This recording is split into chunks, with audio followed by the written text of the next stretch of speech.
Mes parents ont organisé un dîner pour célébrer la nouvelle entreprise de mon frère. L'idée venait de moi. Même nom, même logo.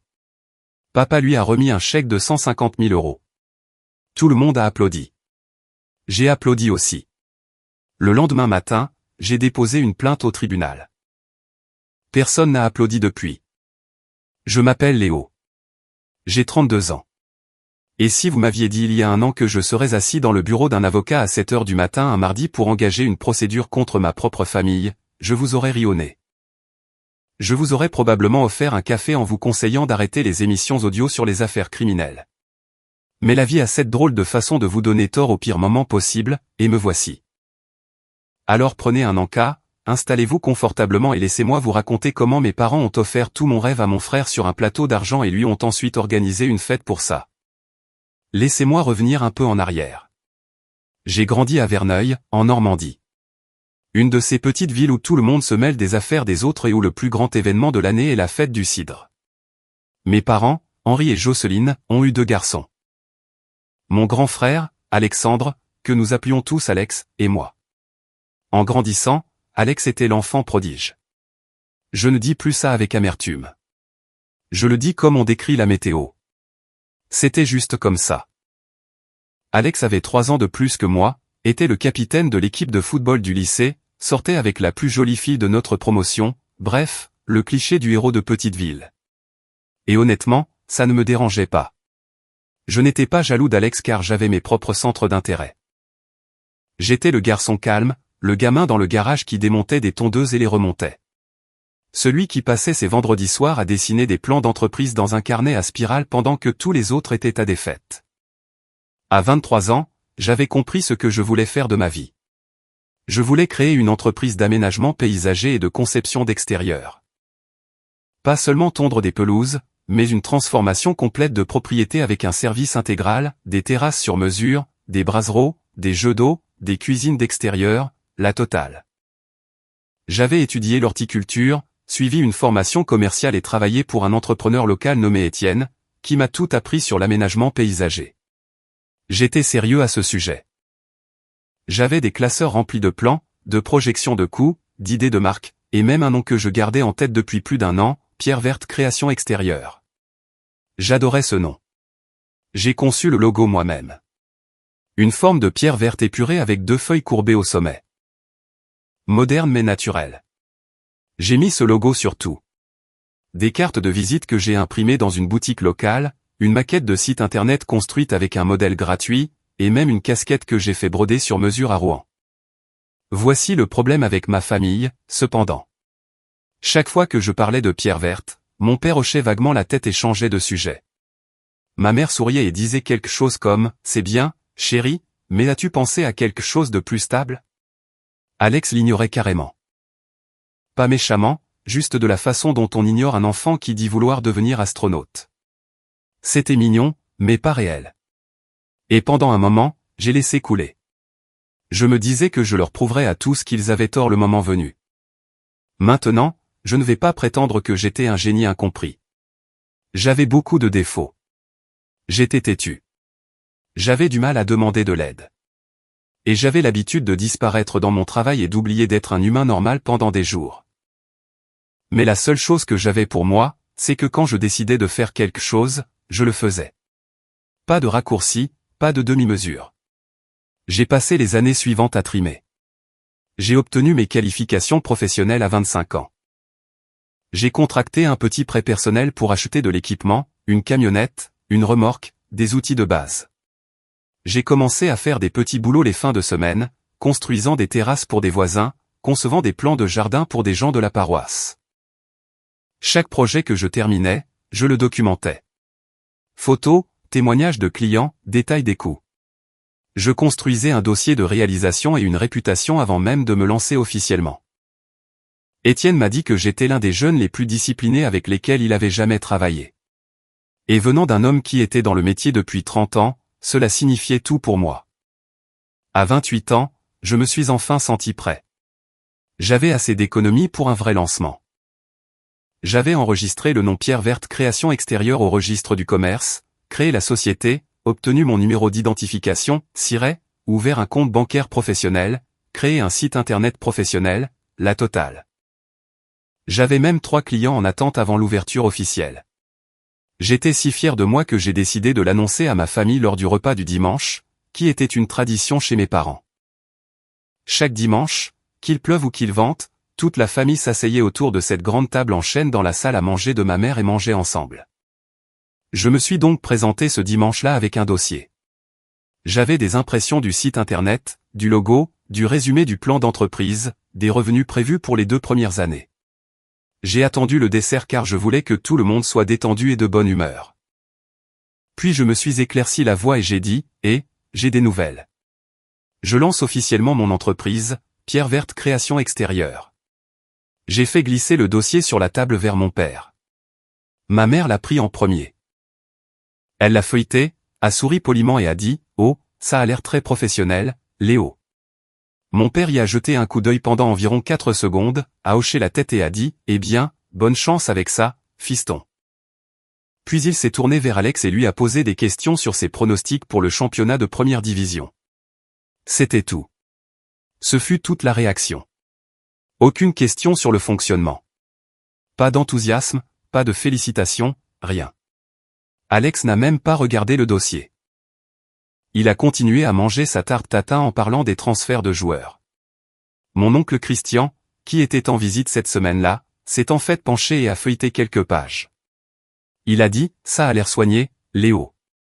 Vraiment professionnel. » Mon père a lancé à Christian un regard comme s'il venait de complimenter le jardin du voisin. Et la conversation a continué. Je suis rentré chez moi ce soir-là avec l'impression d'avoir avalé une pierre. Ma petite amie de l'époque, Chloé, m'attendait sur le canapé à mon retour. Elle a jeté un coup d'œil à mon visage et a dit, « Il s'en fichait, n'est-ce pas ?» J'ai secoué la tête. Elle m'a pris dans ses bras et m'a dit quelque chose que je n'ai jamais oublié. Elle a dit, « Léo, tu n'as pas besoin de leurs applaudissements. Tu as besoin des tiens. » Et elle avait raison. Je me suis donc investi à fond dans l'entreprise. Pendant les 3 années suivantes, Pierre Verte a grandi lentement mais sûrement. Je faisais du bon travail. Le bouche à oreille a fonctionné et au moment où j'ai eu 31 ans, j'avais une petite équipe de 3 gars travaillant avec moi, une solide liste de clients et des revenus qui rendaient enfin l'entreprise réelle. Je ne devenais pas riche, mais je construisais quelque chose. J'en étais fier chaque jour.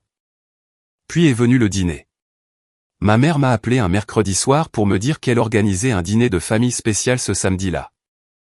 Elle avait l'air excitée, ce qui était inhabituel chez elle car Jocelyne ne s'enthousiasme pas pour grand-chose à part les kermesses de l'église et les téléfilms de Noël. Elle a dit que c'était pour célébrer la nouvelle entreprise d'Alex et que papa l'avait aidé à la démarrer. Elle a ajouté que ça allait être une grande soirée et que je devais être là pour soutenir mon frère. J'ai répondu, bien sûr, maman. Je serai là. Je n'y ai pas trop pensé. Alex avait enchaîné les petits boulots pendant des années. Il avait vendu des voitures, géré une salle de sport pendant environ 6 mois, essayé l'immobilier et s'était brièvement lancé dans la revente de meubles sur les réseaux sociaux avant d'abandonner ça aussi. Quel que soit son nouveau projet, je pensais que cela durerait à peu près aussi longtemps que les autres. J'étais heureux de venir, de manger un peu et d'applaudir mon frère. Je n'avais aucune idée de ce qui m'attendait. Ce samedi-là, je me suis garé devant la maison de mes parents et j'ai tout de suite remarqué que quelque chose était différent. Il y avait des voitures partout, pas seulement celles de la famille.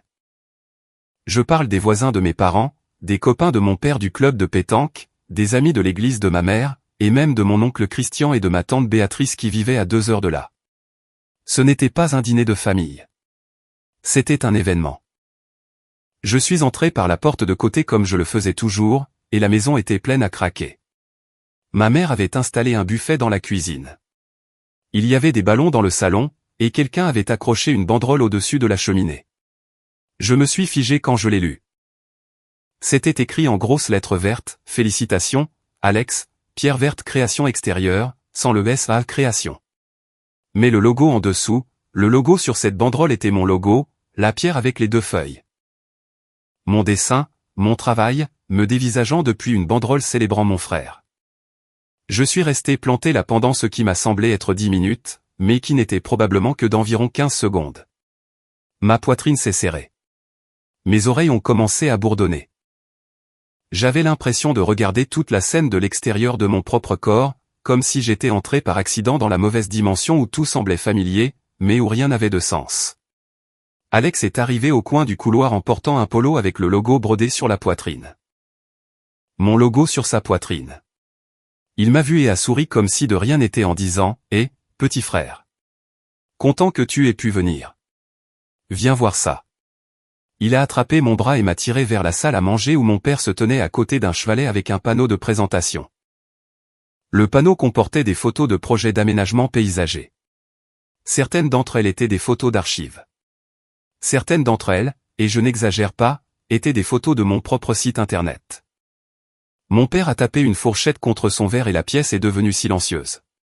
Il s'est raclé la gorge et a fait un petit discours. Il a raconté qu'Alex était venu le voir quelques mois auparavant avec une idée d'entreprise brillante, une société de conception d'extérieur et d'aménagement paysager. Il a dit qu'Alex avait fait ses recherches, monté un plan d'entreprise et fait preuve d'un véritable esprit d'entreprise. Ensuite, mon père a annoncé que ma mère et lui avaient décidé d'investir dans l'avenir d'Alex. Et il a tendu un chèque à Alex, 150 000 €. La pièce a explosé. Les gens applaudissaient, acclamaient, tapaient Alex dans le dos. Ma tante Béatrice avait les larmes aux yeux. Ma mère rayonnait comme si elle venait de voir son fils gagner le prix Nobel. 150 000 €. Je veux que vous réfléchissiez à ce chiffre une seconde. 150 000 € pour une entreprise qui portait mon nom, mon logo, mon concept, mes années de travail reconditionnées et remises à mon frère avec un chèque qui valait plus que tout ce que j'avais gagné en 3 ans de travail acharné combiné. Je me tenais dans un coin de cette salle à manger en tenant une assiette de nourriture que je ne pouvais pas manger et je regardais ma famille célébrer mon frère pour avoir volé l'œuvre de ma vie.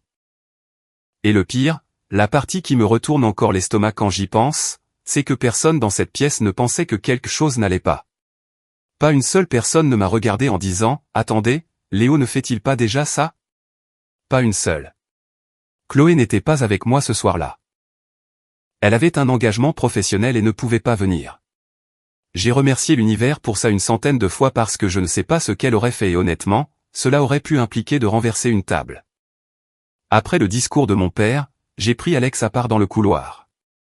J'ai gardé la voix basse parce que je ne voulais pas faire de scandale. J'ai dit, « Alex, qu'est-ce que c'est que ça ?» Il m'a regardé comme si je lui avais demandé de quelle couleur était le ciel. Il a répondu, « Que veux-tu dire ? C'est mon entreprise. » J'ai rétorqué, « Ça s'appelle Pierre Verte. C'est le nom de mon entreprise. C'est mon logo. » Il a ri. Il a vraiment ri. Il a dit, « Allez, Léo. Ce n'est pas si grave. Les noms ne sont que des noms. En plus, le tien c'est Pierre Verte Création Extérieure. Le mien c'est Pierre Verte Création Extérieure. Totalement différent. » J'ai senti mes mains trembler. J'ai déclaré, « Alex, tu utilises mon logo. Tu as utilisé des photos de mon site. Tu as pris tout ce que j'ai construit et tu y as mis ton nom. » Il a posé sa main sur mon épaule comme s'il réconfortait un enfant et a dit, « Écoute, je ne cherche pas à rivaliser avec toi. Tu fais ton petit truc et je ferai le mien. Il y a de la place pour nous deux. » Puis il s'est éloigné et est retourné accepter les félicitations. J'ai trouvé mon père dans la cuisine en train de remplir son verre. Je lui ai dit, « Papa, réalises-tu ce qui vient de se passer ?» Il m'a regardé et a demandé, « De quoi parles-tu ?» J'ai répondu, « C'est mon entreprise. Pierre Verte est ma société. Je t'ai montré les plans il y a des années. » Il a agité la main de manière dédaigneuse et a dit, « Léo, ton frère a une vraie chance de réussir ici. Ne sois pas mesquin pour un nom. Tu devrais être heureux pour lui. Ne sois pas mesquin pour un nom. 3 ans à construire une entreprise à partir de rien. Un nom que j'avais enregistré au registre du commerce. Une marque dans laquelle j'avais mis toute mon âme. Et mon père m'a traité de mesquin. Je suis allé trouver ma mère. Elle était dans le salon en train de montrer le panneau de présentation à son amie Roselyne. Je l'ai prise à part et lui ai dit, « Maman, tu sais que j'ai déjà une société appelée Pierre Verte, n'est-ce pas ?» Elle a cligné des yeux et a répondu, « Eh bien, oui, chérie, mais celle d'Alex est différente. Il va s'occuper des grands projets commerciaux. Toi, tu ne fais que les petits trucs résidentiels. Ce n'est pas la même chose. Ce n'est pas la même chose. » Le logo était littéralement identique. Le nom avait une lettre de différence. Et ma mère se tenait là et me disait que ce n'était pas la même chose. Je suis parti. Je n'ai dit au revoir à personne. Je suis sorti par la porte de côté, je suis monté dans ma camionnette et je suis resté assis dans l'allée pendant un long moment. Je regardais par la fenêtre ma famille rire et faire la fête à l'intérieur. Je pouvais voir la banderole. Je pouvais voir les ballons. Je pouvais voir mon père serrer la main d'Alex et le prendre dans ses bras, le genre d'étreinte qu'il ne m'avait jamais donné pour quoi que ce soit que j'avais accompli. J'ai conduit jusqu'à chez moi en pilote automatique. En arrivant, je me suis assis sur le bord du lit et j'ai appelé Chloé. Elle a décroché à la deuxième sonnerie et a tout de suite su que quelque chose n'allait pas.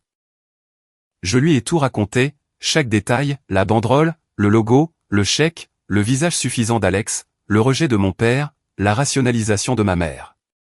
Il y a eu un long silence de son côté. Puis elle a dit très calmement, « Léo, ce n'est pas normal et j'ai besoin que tu m'écoutes quand je dis que tu ne vas pas laisser passer ça. » Je lui ai dit que je ne savais pas quoi faire. Elle a répondu, « Tu sais exactement quoi faire. Tu as juste peur de le faire parce que ça implique de t'opposer à ta famille. » Et elle avait raison. Elle avait toujours raison sur les choses qui comptaient. Cette nuit-là, je n'ai pas pu dormir. Je n'arrêtais pas de penser à tous les repas du dimanche où j'avais parlé de Pierre Verte et où l'on m'avait ignoré. À chaque fois que mon père changeait de sujet. À chaque fois que ma mère souriait poliment et passait à autre chose. Ils ne m'avaient pas ignoré. Ils avaient écouté. Ils avaient pris des notes. Et ensuite, ils avaient tout donné, le concept, la marque, le soutien financier que je n'ai jamais eu au fils en qui ils croyaient vraiment. Celui qu'ils pensaient le mériter. Je suis resté couché dans le noir à fixer le plafond et quelque chose a changé en moi. Ce n'était pas exactement de la colère. C'était de la clarté. Le genre de clarté que vous obtenez quand vous arrêtez enfin de trouver des excuses aux gens qui ne les méritent pas. J'ai réalisé que j'avais passé toute ma vie à essayer d'obtenir de mes parents quelque chose qu'ils n'allaient jamais me donner. Leur respect, leur confiance, leur investissement, pas dans une entreprise, en moi. Et maintenant, ils avaient pris la seule chose que j'avais construite entièrement par moi-même pour la donner à quelqu'un d'autre. Et ils s'attendaient à ce que je sourie à ce propos. Je n'ai pas souri. Je me suis levé à 5 heures du matin, j'ai préparé une cafetière, je me suis assis à la table de ma cuisine et j'ai commencé à faire une liste. Les semaines qui ont suivi ce dîner ont été parmi les plus dures de ma vie, et pas seulement sur le plan émotionnel. Alex est allé vite. En 2 semaines, il avait mis en ligne un site internet, un vrai, pas le genre de modèle gratuit avec lequel j'avais commencé, mais un site conçu par des professionnels avec des animations fluides et des vues aériennes de propriété que, j'en suis presque sûr, il avait tiré de banques d'images. Il a fait imprimer des cartes de visite, a recouvert sa camionnette d'adhésifs publicitaires et a créé une présence sur les réseaux sociaux qui semblait être gérée par une véritable équipe de communication. 150 000 €, ça mène loin quand on n'a jamais rien eu à gagner par soi-même. Le problème, c'est que Verneuil n'est pas un grand endroit. Lorsque 2 entreprises se présentent avec des noms et des logos presque identiques sur le même petit marché, les gens sont confus. J'ai commencé à recevoir des appels de clients potentiels demandant si j'étais affilié à Pierre Verte Création Extérieure. Certaines personnes pensaient que nous étions la même entreprise. D'autres supposaient que la version d'Alex était la plus haut de gamme et la plus professionnelle parce que sa communication était meilleure. J'ai perdu 3 clients potentiels en un mois à cause de la confusion. 3 familles qui étaient prêtes à signer des contrats avec moi sont allées chez Alex à la place parce qu'elles pensaient que son affaire était plus grande et plus établie. Ça a fait plus mal que le dîner. Le dîner était personnel. Ça, c'était professionnel. C'était mon gagne-pain qui était grignoté par quelqu'un qui avait copié mes devoirs et reçu une bonne note pour ça. J'en ai parlé à Étienne. Nous étions assis dans son atelier un mardi après-midi et je lui ai tout exposé. Il a écouté sans m'interrompre, ce qui était son genre. Et quand j'ai eu terminé, il a secoué la tête lentement et a dit, « Léo, je fais ça depuis 30 ans, et j'ai vu beaucoup de choses louches, mais celle-là est inédite. Ton propre sang. » Il a fait une pause, puis a ajouté. « Mais voici ce que je sais. Ton frère ne connaît rien à ce travail. Il ne connaît pas la composition du sol. Il ne connaît pas le nivellement du drainage. Il ne sait pas lire un plan de cadastre ni calculer la charge d'un mur de soutènement.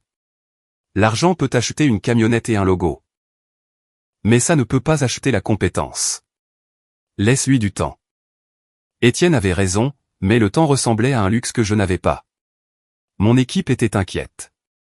Mon chef d'équipe, Damien, m'a pris à part un matin et m'a dit « Patron, j'ai un enfant en route. J'ai besoin de savoir que ça va aller. » Cette conversation m'a empêché de dormir pendant 2 nuits de suite. Je n'étais plus seulement responsable de moi-même. J'avais des gens qui comptaient sur moi. Je vais être honnête. Il y a eu une période, peut-être de 3 ou 4 semaines, où j'ai sérieusement envisagé de changer de marque, de modifier le nom, de recommencer à zéro et de laisser Alex avoir Pierre Verte. Chloé m'en a dissuadé. Elle m'a fait asseoir un soir et m'a dit, « Léo, tu as construit Pierre Verte. C'est à toi. C'était à toi avant même que ton frère n'entende le mot aménagement paysager et ce sera à toi bien après qu'il passera à la prochaine nouveauté brillante qui attirera son attention. N'abandonne pas ce que tu as construit parce que quelqu'un d'autre a décidé de prendre un raccourci. » Elle avait raison. Encore une fois, Chloé avait cette capacité à voir sur le long terme quand je me noyais dans le court terme. J'ai donc pris une décision. Je n'allais pas changer de marque et je n'allais pas rivaliser sur les budgets de communication parce que c'était un combat que je ne pouvais pas gagner. Au lieu de cela, j'allais rivaliser sur la seule chose qu'Alex ne pouvait pas simuler, la qualité. J'ai redoublé d'efforts dans mon travail. J'ai accepté tous les projets que je pouvais trouver, j'ai donné à chaque client plus que ce pourquoi il avait payé et je me suis assuré que chaque travail terminé était documenté avec des photos professionnelles. J'ai engagé une amie de Chloé nommée Thalie qui faisait de la photographie à son compte, et elle est venue photographier mes projets achevés à prix coûtant. Ces photos se sont retrouvées sur mon site internet, sur mes réseaux sociaux et dans un classeur de présentation que j'ai commencé à apporter à chaque consultation. J'ai également commencé à développer mon réseau d'affaires plus intensément que jamais. J'ai rejoint la chambre de commerce locale, je me suis présenté à chaque événement communautaire, j'ai sponsorisé une équipe de football junior et je me suis porté volontaire pour construire une terrasse gratuite pour une famille dont la maison avait été endommagée par une tempête. Celui-là a été repris par le journal local et soudain, Pierre Verte Création Extérieure, le vrai, a attiré l'attention pour les bonnes raisons. Lentement, les choses ont commencé à s'inverser. Les clients qui étaient allés chez Alex ont commencé à m'appeler, pas pour m'embaucher au début, mais pour demander de l'aide. Il s'avère que l'opération d'Alex n'était que de la surface et aucune substance. Son premier grand projet, le réaménagement du jardin d'une famille nommée les Bernard, a été un désastre. Il a coulé une terrasse en béton sans pente appropriée et la première forte pluie a transformé leur jardin en piscine. Le drainage était si mauvais que l'eau s'écoulait vers leur fondation au lieu de s'en éloigner. Les Bernard étaient furieux. Ils ont laissé des avis en ligne absolument brutaux et la nouvelle s'est répandue rapidement dans une ville comme Verneuil. Le deuxième projet d'Alex n'était guère mieux. Il avait sous-traité le travail à une équipe qu'il avait trouvée au rabais et ils avaient installé un mur de soutènement qui a commencé à pencher au bout de 6 semaines. Le propriétaire, un homme nommé Monsieur Dubois, a menacé de porter plainte. Alex a paniqué et a essayé de le réparer lui-même, ce qui n'a fait qu'empirer les choses. Il a fini par devoir payer Monsieur Dubois de sa poche pour engager quelqu'un d'autre afin de tout refaire. Ce quelqu'un d'autre, c'était moi. Monsieur Dubois m'a appelé, m'a expliqué la situation, je suis allé sur place et j'ai reconstruit ce mur de zéro. Je l'ai bien fait. Monsieur Dubois est devenu l'une de mes meilleures sources de recommandations. Au 4e mois, la tendance s'était complètement inversée. L'entreprise d'Alex perdait de l'argent et sa réputation s'effondrait. Mon entreprise grandissait.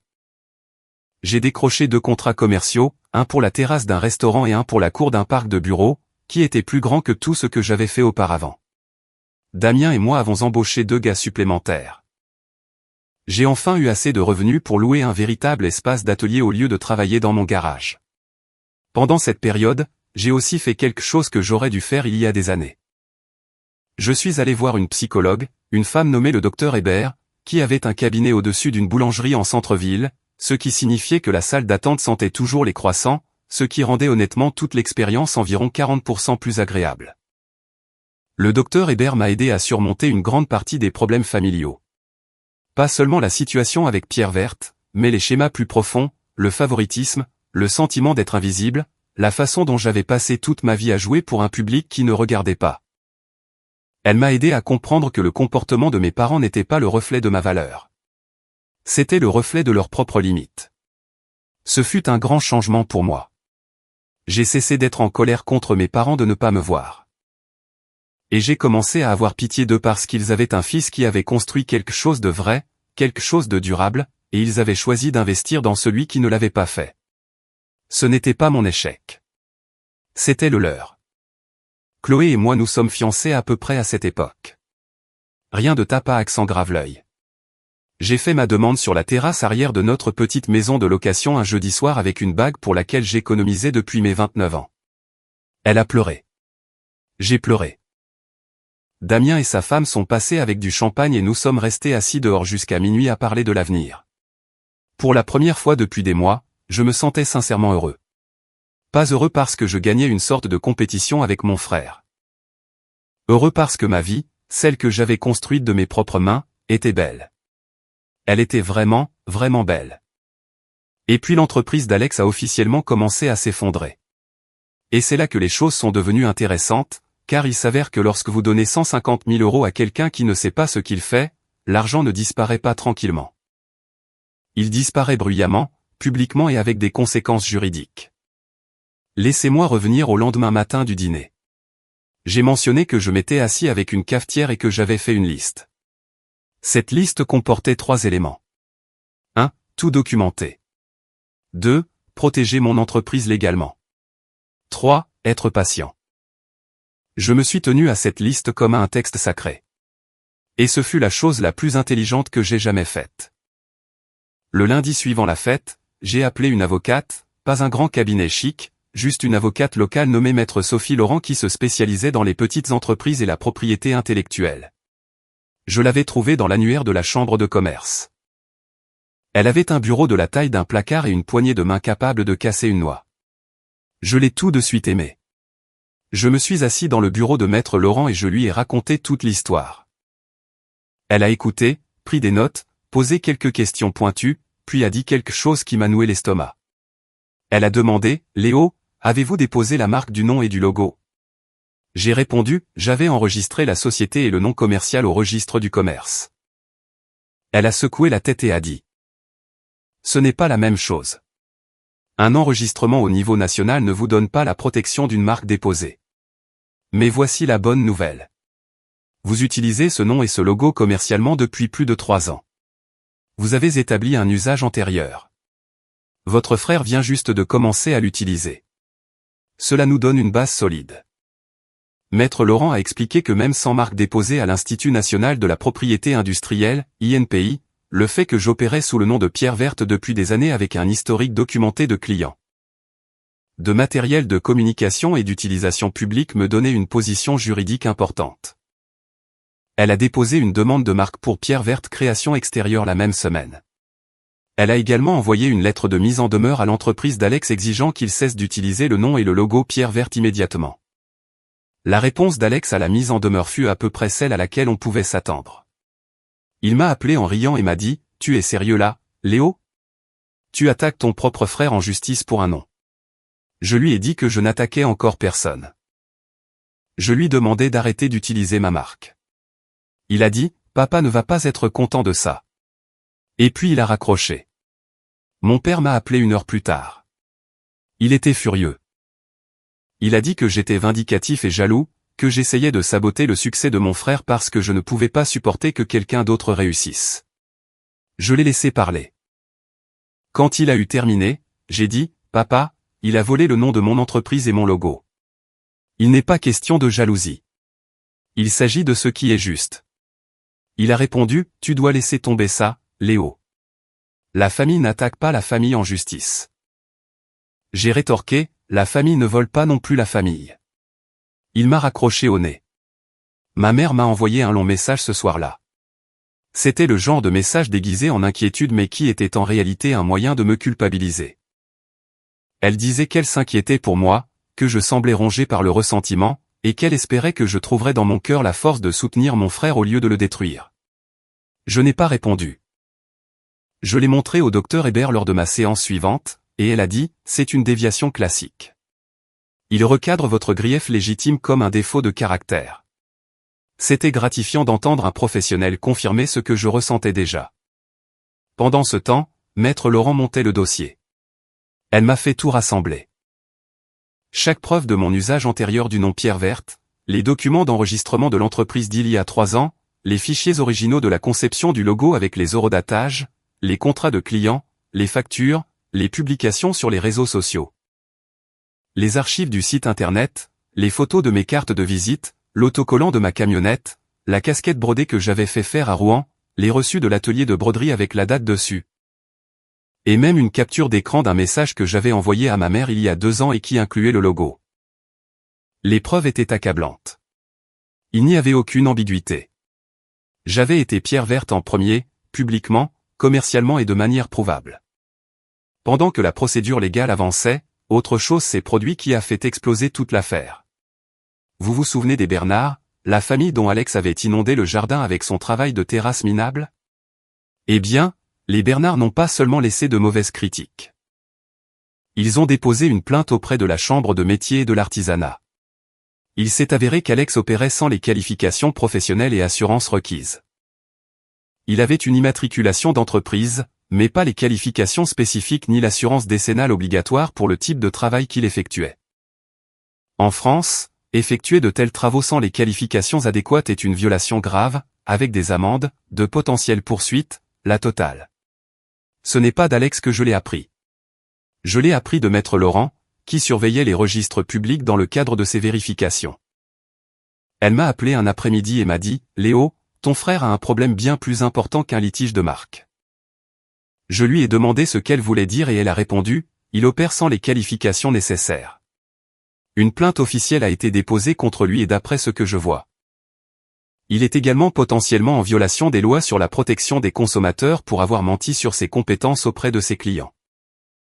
Elle a fait une pause et a ajouté « Ça va devenir très compliqué pour lui. » Je vais avouer quelque chose ici. Ma première réaction n'a pas été de la satisfaction.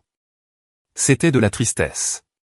Malgré tout, Alex était mon frère. Je l'admirais quand nous étions enfants.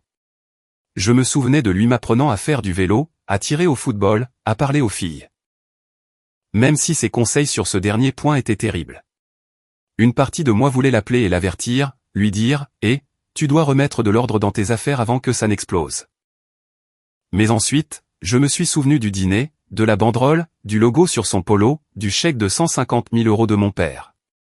De ma mère me disant que ce n'était pas la même chose. Et j'ai réalisé qu'avertir Alex ne serait qu'une autre version de ce que j'avais toujours fait, protéger quelqu'un qui ne me protégerait pas, sacrifier mes propres intérêts pour maintenir la paix dans une famille qui n'appréciait la paix que lorsque cela l'arrangeait. Je ne l'ai donc pas appelé. J'ai laissé le processus suivre son cours. Au cours des 2 mois suivants, 3 choses se sont produites simultanément. Premièrement, ma demande de marque progressait.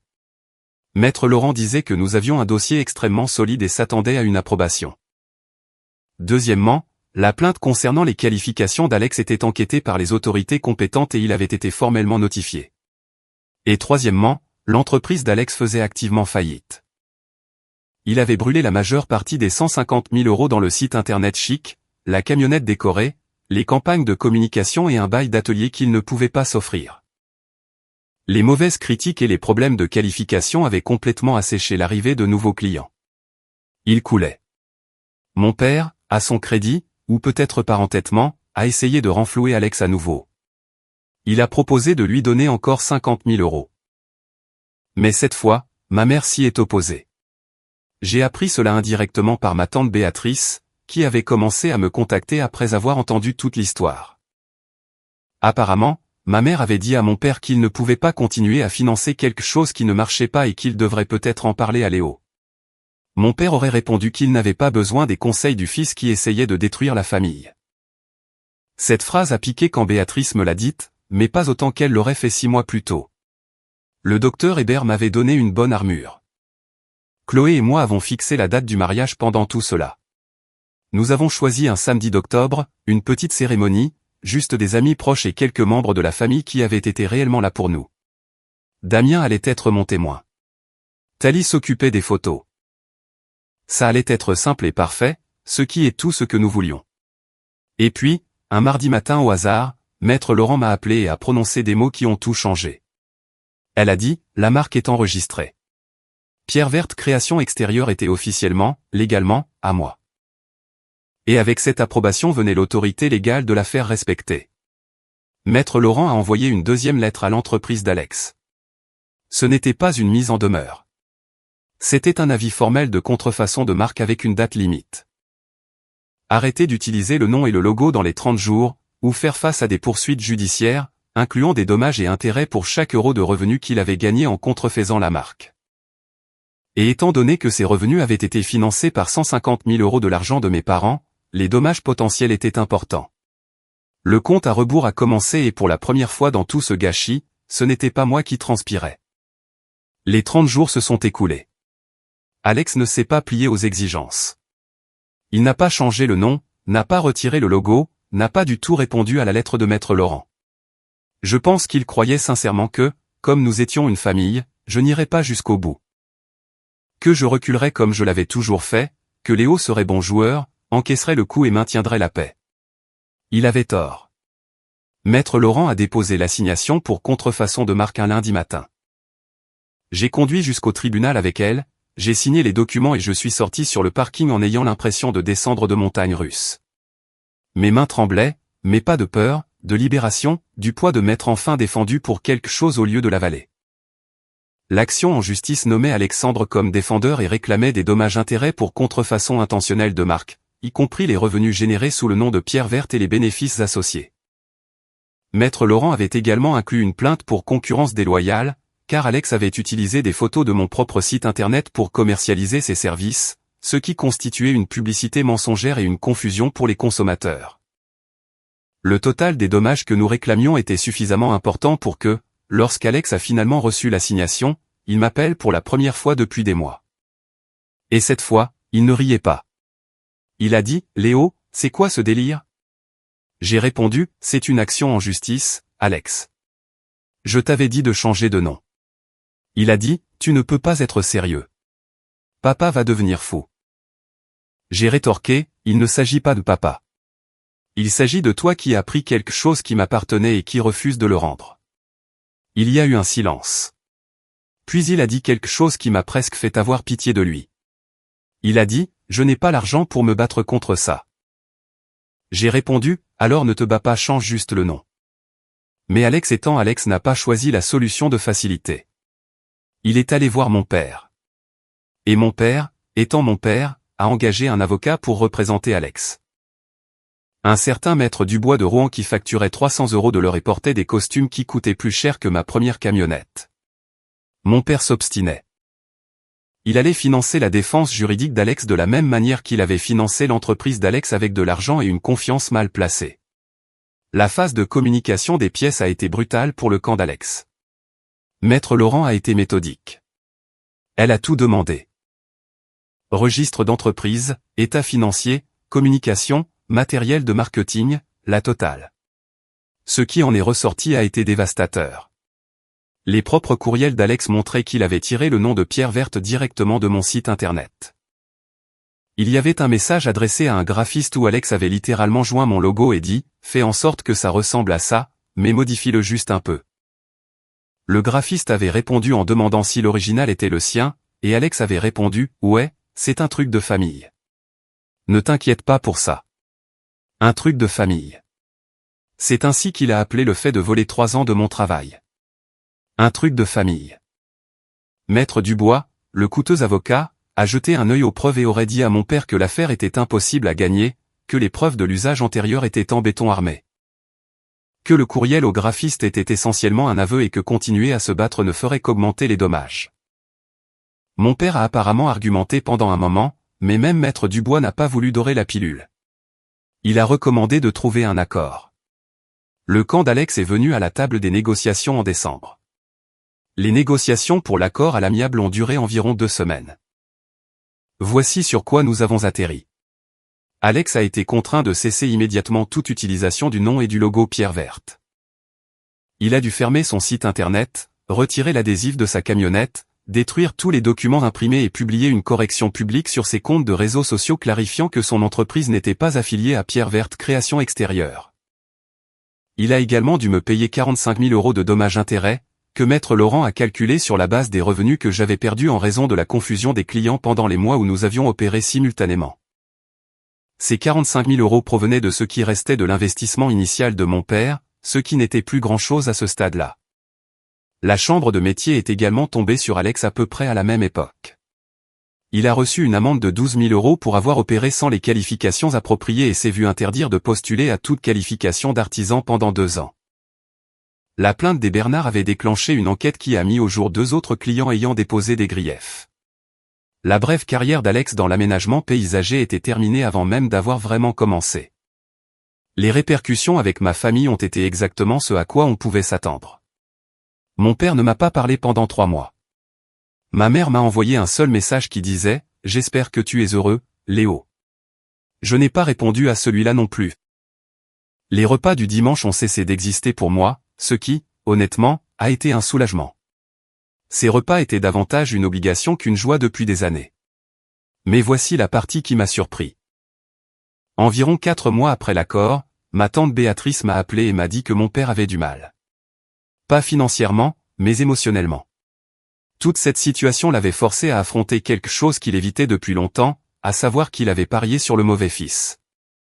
Pas parce qu'Alex était une mauvaise personne, mais parce qu'Alex n'avait jamais été tenu responsable de rien dans sa vie, et les sauvetages constants de mon père en étaient la raison. Béatrice a raconté que ma mère avait commencé à voir une thérapeute familiale et que mon père avait assisté à une séance, ce qui pour Henri équivalait à peu près à gravir le Mont Blanc en tonnes. Je ne me suis pas précipité pour me réconcilier. Le docteur Hébert et moi avions parlé de cette possibilité, et elle m'avait aidé à fixer des limites sur ce à quoi devrait ressembler la réconciliation. Il ne pouvait pas s'agir de m'excuser pour m'être défendu. Ce ne pouvait pas être un coup de balai sous le tapis. Ça devait être réel. Cela a pris près de 6 mois, mais ma mère a fini par me contacter. Pas pour me faire culpabiliser cette fois, avec de vraies excuses. Elle m'a appelé un soir et m'a dit « Léo, je te dois des excuses, et je ne veux pas le faire par message. Est-ce que je peux venir te voir ?» Elle a conduit jusqu'ici, s'est assise à la table de ma cuisine et m'a dit qu'elle était désolée. Elle a dit qu'elle avait passé des années à ne pas voir ce qui était juste devant elle. Elle a dit qu'elle était fière de moi et qu'elle aurait dû le dire il y a longtemps. Elle a pleuré. J'ai pleuré. Chloé lui a préparé une tasse de thé et nous sommes restés assis ensemble pendant environ 1 heure. Les excuses de mon père sont venues plus tard et elles ont été moins élégantes car Henri n'est pas un homme élégant. Il s'est présenté à mon atelier un samedi matin, est resté dans l'encadrement de la porte pendant environ 10 secondes sans rien dire, puis a dit « J'ai merdé, fiston ». C'était tout. 3 mots. Mais de la part de mon père, ces 3 mots étaient un roman. J'ai hoché la tête et j'ai dit « Ouais, c'est vrai ». Et puis je lui ai demandé s'il voulait voir sur quoi je travaillais. Il a passé 1 heure à se promener dans l'atelier pendant que Damien lui montrait le projet de terrasse que nous construisions pour un client. Mon père a posé des questions, de vraies questions. Pour la première fois de ma vie, il était vraiment intéressé. Alex et moi sommes un travail en cours. Il ne s'est jamais directement excusé, ce dont j'ai accepté que cela n'arriverait peut-être jamais. Il a fini par trouver un emploi de gérant d'une quincaillerie en ville, ce qui lui convient mieux que tout ce qu'il a fait auparavant. Nous sommes cordiaux au fait. Nous ne sommes pas proches. Je suis d'accord avec ça. Certaines relations changent de forme et essayer de les forcer à redevenir ce qu'elles étaient n'aide personne. Quant à moi, Pierre Verte Création Extérieure vient de célébrer sa 6e année. Nous sommes passés à 8 employés à temps plein. Nous nous sommes développés dans des projets commerciaux à travers 3 départements. Et l'année dernière, nous avons été nommés meilleure entreprise de conception d'extérieur de la région par un magazine d'affaires local. Chloé et moi nous sommes mariés ce mois d'octobre-là, comme nous l'avions prévu. Petite cérémonie, grand amour. Damien a porté un toast qui a fait rire et pleurer tout le monde en même temps. Thalie a pris des photos qui ont leur place dans une galerie. Ce fut le plus beau jour de ma vie. J'ai toujours ce carnet à spirale de mes 23 ans. Celui où j'ai dessiné pour la première fois le logo de Pierre Verte. Je le garde dans mon bureau à l'atelier. Parfois, quand je passe une mauvaise journée, je l'ouvre et je regarde ces premiers dessins, ceux que j'ai faits quand je n'étais qu'un gamin avec un rêve et un crayon. Et je pense au gars qui s'est assis dans la salle à manger de ses parents et qui a été ignoré. Et je pense au gars qui est assis ici maintenant et qui dirige une vraie entreprise avec son nom dessus. Même gars, chapitre différent. Personne ne m'a remis de chèque. Personne ne m'a organisé de fête. Personne n'a applaudi. Mais je les construis quand même. Commentaire, je crois fermement que le respect de soi est la première étape vers une vie épanouie.